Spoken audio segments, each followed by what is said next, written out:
নেপাল বারে বারে বলছে আমাদের এটা নিয়ে যাও, আমরা এক পায়ে খাড়া নেবার জন্য মাঝখানে ওইটুকু পথ অতিক্রম করার সুযোগ আমাদের এখন দেওয়া হচ্ছে না।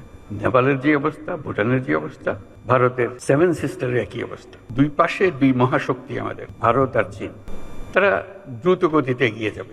আমরা যেহেতু মাঝখানে আছি, আমাদেরকে ফেলে যেতে পারবে না, তাদের বাতাসে আমরা উঠতে থাকবো।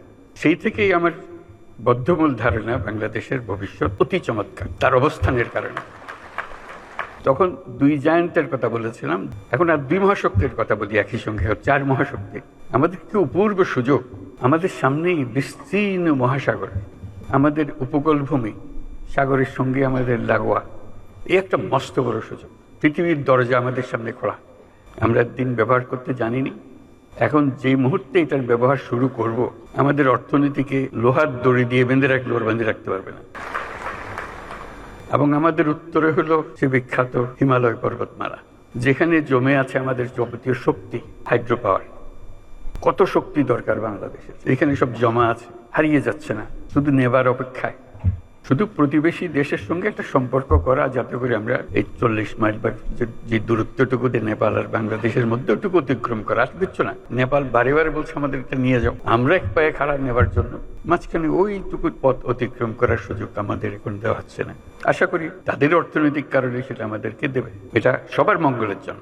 কারো একজনের উপকার একজনের অপকার এরকম কিছু না। যদি আমরা সেই পথটা খুলে পাই, এখন সামান্য কিছু পেয়েছি, বড় আকারে যদি পাই, বাংলাদেশকে আটকে রাখার কোনো ক্ষমতা কারো নাই। আমরা মহা সৌভাগ্যবান এক জাতি, তার অবস্থানের কারণে। সেই জাতির দুঃখ কেন থাকবে আমি বুঝতে পারি না। এটা আমাদের কপালের দোষ, নাকি আমাদের চরিত্রের দোষ, না আমাদের চিন্তার দোষ? যদি হয়ে থাকে সেগুলোর থেকে আমরা মুক্ত হই।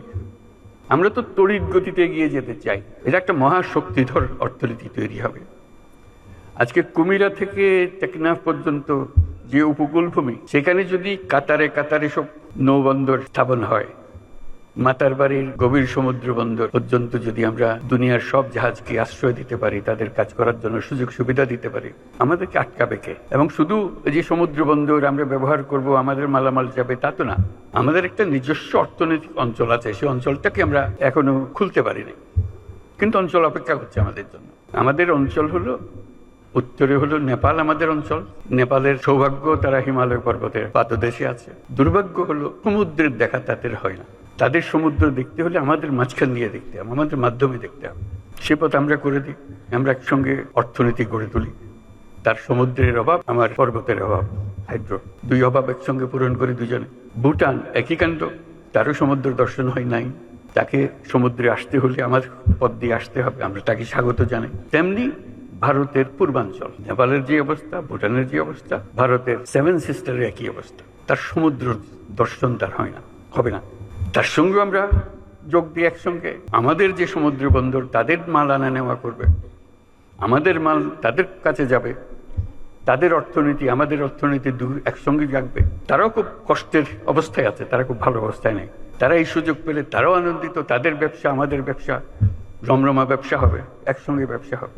এগুলো বললাম এই জন্য, আমরা ভবিষ্যৎ সম্বন্ধে অনেকে হতাশায় ভুগি। হতাশার তো কারণ নাই, এটা আনন্দের বিষয়। আমাদের যে সুযোগ সুবিধা, শুধু সেগুলোকে কাজে লাগানো। প্রক্রিয়া শুরু হয়েছে, এই প্রক্রিয়াকে জোরদার করা, যাতে করে আমরা এই অর্থনৈতিক অঞ্চল গড়ে তুলতে পারি। মালামাল সোজা চলে যাবে নেপালে, সোজা চলে যাবে ভুটানে, সোজা চলে যাবে 7 সিস্টার্সে। আমাদের ব্যবসা তাদের ওখানে যাবে, তাদের ব্যবসা আমাদের এখানে আসবে। সেটাই তো হলো অর্থনীতি। কাজেই প্রাকৃতিক দিক থেকে আমরা খুবই সৌভাগ্যবান।